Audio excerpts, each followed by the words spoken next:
Okay, today's video is a little different from what I usually share, but I really wanted to bring this experience to you guys.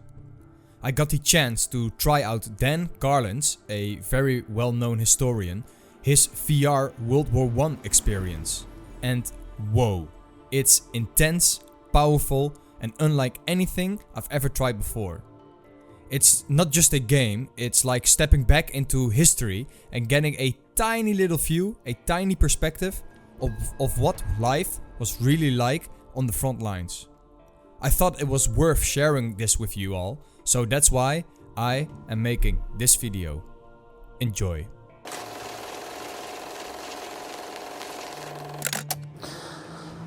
Okay, let's do this. I am pretty excited on what this is all about. I've heard some of it online, like what it is and how good it is, but we'll see.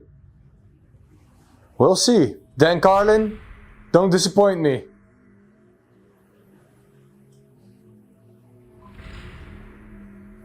Skywalker sound. Okay.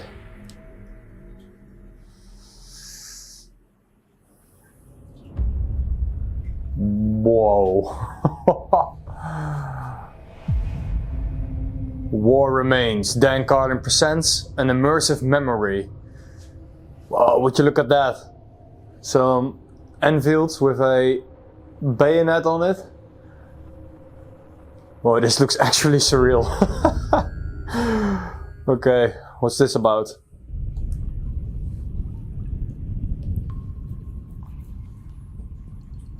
Whoa! Someday we're going to be able to preserve memories, save them in a way where they can be incorporated into the history books, and you can download them, and then walk a mile in the moccasins of the people of the past.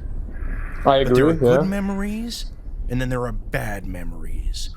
And there's something fascinating, isn't there, about the most extreme memories of human history?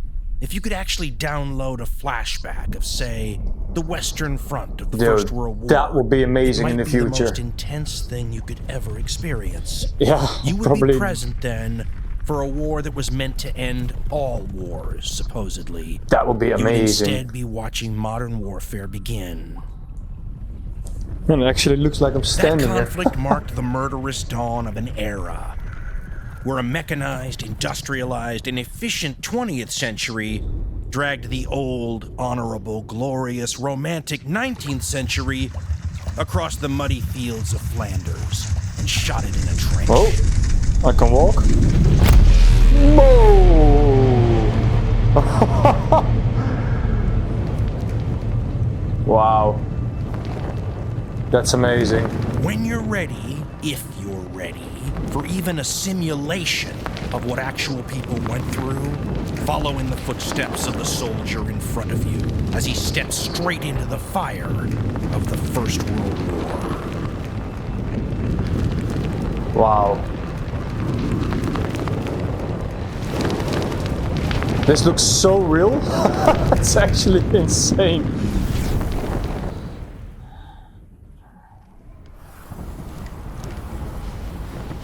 The world was thoroughly 19th century. At the beginning of this war, you have French soldiers marching off to battle with a sense of romance, expecting honor and glory. And when these 19th century troops, wearing red pants and blue jackets with tails, encounter 20th century machine guns and giant artillery pieces, the French are torn to shreds. Crazy war, World War One. Nobody Really had overlooked expected by anything people. quite like this. How could they? Guns. Automobiles, for example, are new in the First World War. Submarines that can travel under the surface of the sea and attack shipping? Yep, That's right out of a Jules Verne book. Most industrial war that's And how about ever the been H.G. Wells during like that time. science fiction air machines that are filling the sky in numbers for really the first time ever? Wow. Wow. Whoa! This kind of I didn't even see that. mechanization and the growth of industry and assembly lines It looks so and real, factories man. will become the hallmarks of war in the 20th century. But this is really the first time you get to see them. The power of all this new weaponry and all the steel in the air make it suicidal for people to stay above ground. And that's how you get the growth of these trenches, stretching all the way, eventually, from the mountains to the sea, across the entire western front. From the Swiss border, 700 kilometers, or 700, and the artillery even more, like barrages turn the 5,000 kilometers landscape all the into way a up to totally the alien-looking environment, like the moon, to the sea. only weirder. Some of the battles from this war are legendary. Meat grinders like Verdun, or the Somme, a months-long battle where the British attackers on the very first day suffer 58,000 casualties. Yeah, the first day, 1st of July. Hey, Ypres, Passchendaele. Passchendaele took that horrific, Mordor-like, hellish landscape and flooded it with double the normal rainfall. Just when you thought a combat environment couldn't get any more nightmarish, impossibly, Passchendaele does. Whoa! Yeah! Whoa! This is insane! Wow, this looks incredible. Can I look through it? I can! Wow, it's actually insane. It looks so real. Make ready! I'm ready! You ready? Let's do it! Over the top! Let's go, go, go, go!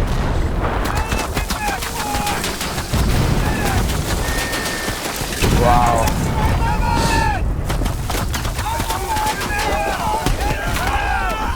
Whoa, dude, this looks so real, you have no idea. It's just like I'm standing in the middle of the Western Front at the First World War. Here, dead rats as well.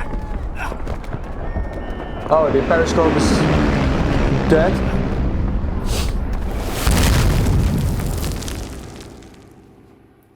Wow.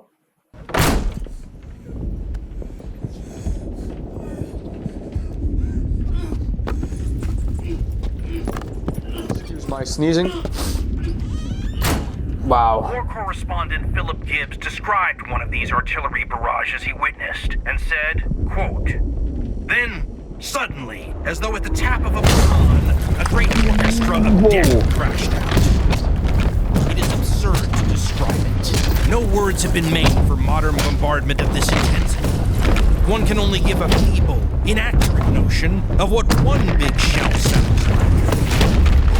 When hundreds of heavy guns are firing upon one small line of ground, and shells of the greatest size are rushing through the sky. I cannot believe being in here, having that artillery barrage on top of you.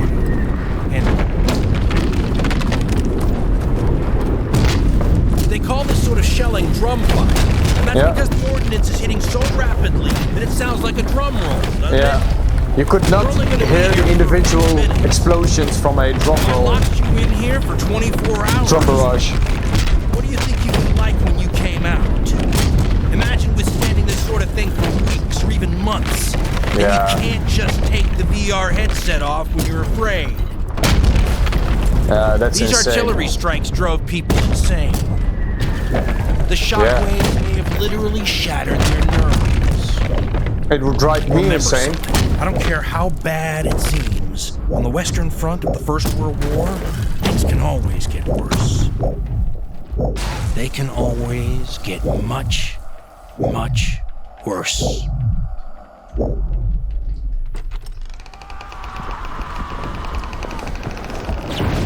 Wow. Dude, it actually feels like I'm on the Western Front. The World War I is the one war I would not want to fight in. That scared me. Oh yeah, look at that. Mark IV tanks.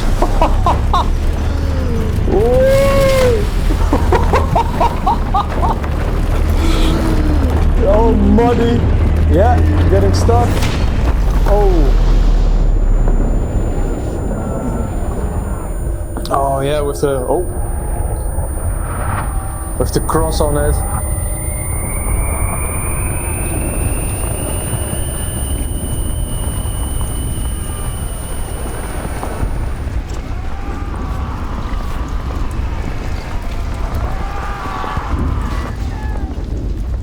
Wow. Wow, this is really well made. They're coming this way! Quickly, there's no time! There's no time! Dude, look at all the bodies. Give me a hand! Right now! I can't reach you! Wow. Your hand! Reach further! Quick! Don't give up! Don't give up! Give me a hand! There are horses as well. Oh, he died. Flamethrowers, yeah. The Germans use flamethrowers as well. Oh, they're even behind me shooting. Oh.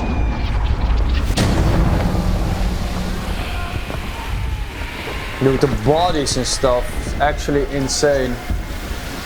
Gas, yep. Mustard gas or chlorine gas. Dude, this is... Yeah, I just can't imagine You still can't visit some of these battlefields to this day. Even 100 years later, they're still polluted with things like arsenic and mercury, The red zones. and lead. Yeah. Oh yeah, millions upon millions of unexploded shells. Every so often, a member of the cleanup crews will be killed when one of these old munitions detonates. Yeah, still If casualties a from the shell First World fired War. during the First World War kills somebody cleaning it up today, is that another First World War casualty? Yeah, yes. You can say In it some like that. very literal ways, this war remains present in our lives, and not just physically. Whoa! The collective psychological scarring that comes from surviving something like this can affect entire societies far into the future. The people who made it home from this war, including soon-to-be world leaders like Churchill and Hitler, experienced things that you just had the tiniest taste of, but they did it for real. And then somehow had to move on and make the modern world. Maybe it helps us to better understand our times if we recall that they were built and nearly destroyed again, in large part by a generation of traumatized survivors, Yeah. forever reliving an early 20th century nightmare. Yeah, actually crazy. Dude, the First World War, man.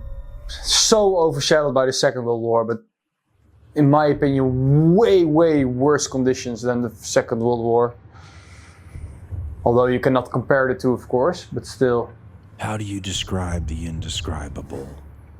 Sometimes it takes an artist. British Western Front soldier and painter Paul Nash had a key eye for the landscape and tried to describe to his wife in a November 1917 letter what a trip up to the front lines was like and what it had done to him. He wrote, "I shall not forget it as long as I live. I have seen the most frightful nightmare of a country more conceived by Dante or Poe than by nature. Unspeakable, utterly indescribable. I may give you some idea of its horror, but only being in it and of it can make you sensible of its dreadful nature. We all have a vague notion of the terrors of a battle, but no pen or drawing can convey this country. Evil and the incarnate fiend alone can be master of this war. No glimmer of God's hand is seen anywhere. Sunset and sunrise are blasphemous. They are mockeries to man. The rain drives on, and the shells never cease. Yeah. They alone plunge overhead, tearing away the rotting tree stumps, breaking the plank roads, striking down horses and mules, annihilating, maiming, maddening. They plunge into the grave that is this land. It is unspeakable, godless, It is, yeah. hopeless. I am no longer an artist, interested and curious. I am a messenger who will bring back word from the men who are fighting to those who want this war to go on forever. Feeble, inarticulate will be my message, but it will have a bitter truth, and may it burn their lousy souls." Yeah. Wow, what an experience. That was actually really, really good. I have to say, yeah, definitely. Wow, it's weird, right? You're sort of literally standing inside of World War I. It was this... You just feel that you're there. And luckily, like he said, I can just put off the RV headset and it be in my room and have none of these horrifying and horrible conditions around me. Actually, really well made. Dan Carlin, thank you for this. This is actually amazing. I would short, but it was really, really strong and good. So, dude, I would have loved if this was like maybe half an hour long or a little bit longer. But man, you actually feel that you are inside of the trenches. Really well made. My hat's off to you, sir, Dan Carlin and the team. Thank you for this experience. Oh, there's the camera. This was actually really, really good.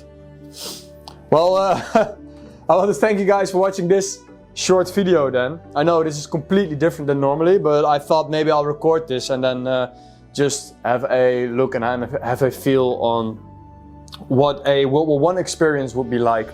And like he said in the beginning, it would be amazing and it would be something horrific and horrifying if in the future you can just put on your VR headset and then just go literally inside the trenches, walk around, see everything for yourself. That would be something for the future. It would be cool, but it would also be horrifying seeing what these men went through in World War I.